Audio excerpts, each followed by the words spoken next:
استوعب انه في ناس بتحبني برا وفي ناس تسمعني برا وعشت هيك. بس موضوع بسيط لهالدرجة، ما له حاجة يعني انه الواحد يسوق زيادة.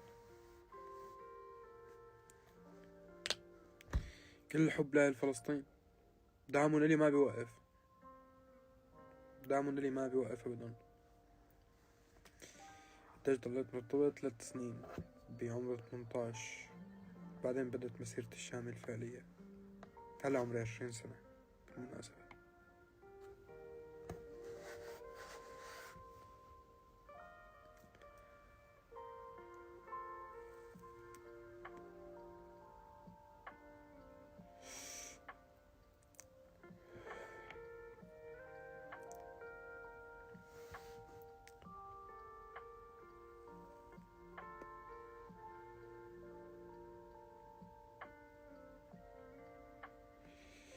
يب أكيد حضل أفتح لايفات هيك من فترة لفترة، كل ما أحس إني بحاجة حب وحنان.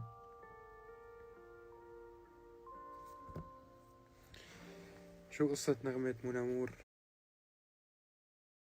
هي معلم لوفي تعمل لك استرخاء دائم. بعرض الاسترخاء إذا عم نفز منها إحنا. والله خمول. هي بتعمل خمول مو استرخاء.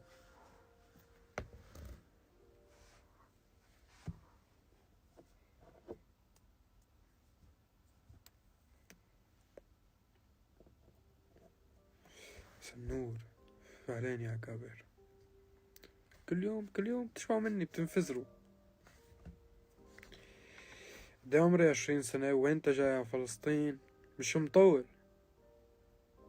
تعرف انه كنت تحكي بس فلسطيني انا وصغير لما كنت بعمان.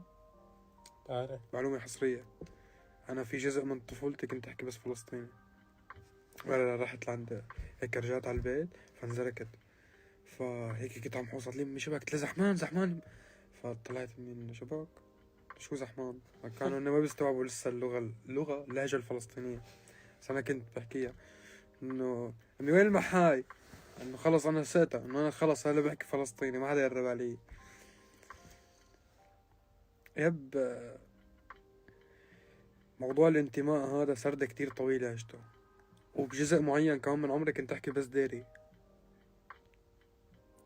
هي مشان هيك تسمعوا احيانا بتراكاتي هي هيج، او رح قلك عن لي دار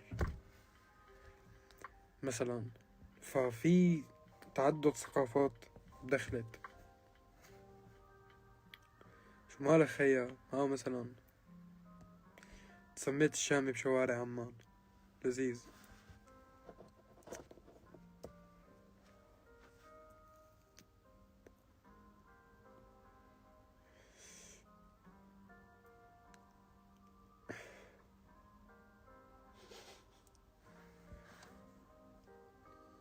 مش يا زحمان بالديري، هاي شبيك هو بعرض اختي بعجك الساعتين.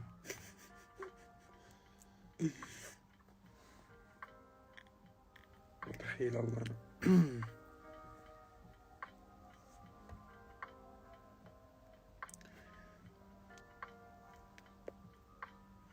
ما بتنزل على الشام، والله جايكم على الشام وعلى الأردن وعلى لبنان وعلى ألمانيا، على أرمانيا، تعال على أرمانيا، على أرمانيا وعلى هولندا وين ما بدكم. والله جاي، أعطوني بس لخلص الألبوم وزدت لكم إياه وتستمتعوا كتير فيه. بعدين عنا كتير أشياء هنعملها.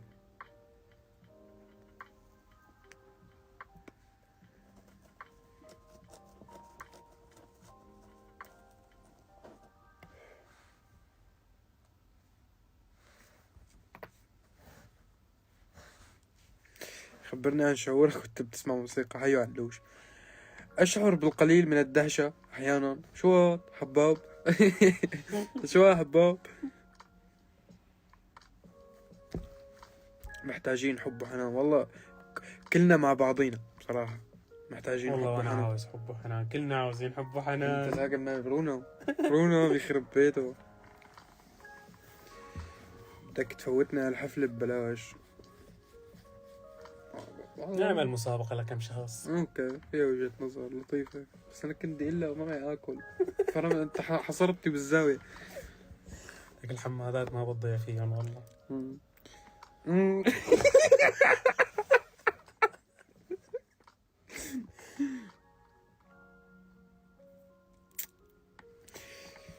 سميتك سما ما بيناسبك إلا نجم. أنت اللي غنيت مع سلامة. أنا اللي غنيت مع سلامة. مين شجعك تغني؟ بي شجعني غني. اسألوا باشا صح؟ صح وانا بالشام.